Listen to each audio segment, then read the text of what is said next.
দিদিভাই, তোমার এই শাড়ি ব্লাউজের কম্বো সেটটা তুমি কোথা থেকে কিনেছো, কত দাম নিয়েছে?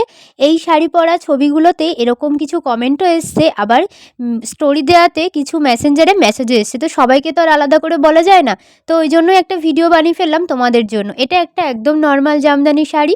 তোমরা যে কোনো জামদানি শাড়িতেই কিন্তু এরম সুন্দর একটা কাজ করে শাড়িটার অন্যরকম লুক দিতে পারো। তো আমি কিছুটা লেস কিনে এনেছিলাম, আর সেই লেসটাই আমি সেলাই করে শাড়িতে বসিয়ে দিয়েছি, প্লাস একটা নর্মাল ব্লাউজের মধ্যেও বসিয়ে দিয়েছি। আর দেখো শাড়িটা ঠিক এরকম হয়েছে। সামনেই তো সরস্বতী পুজো আসছে, আর হলুদ শাড়ি সরস্বতী পুজোতে আমরা সবাই পরে থাকি।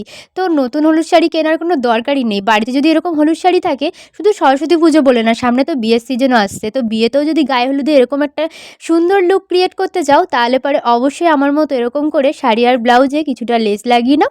শুধুমাত্র হলুদ শাড়ি না, তোমরা যে কোনো নানা শাড়িতেই কিন্তু এরকম করে শাড়িটার একদম লুকটা চেঞ্জ করে দিতে পারো। তো অনেক দিন তো ভাবলাম একভাবে পরলাম, তো একটু এরকম নতুনত্ব কিছু করা যাক। তো তোমাদের কেমন লাগলো অবশ্যই কমেন্ট করে জানাবে, আর তোমাদের কমেন্টের উত্তর আশা করি আমি দিতে পেরেছি।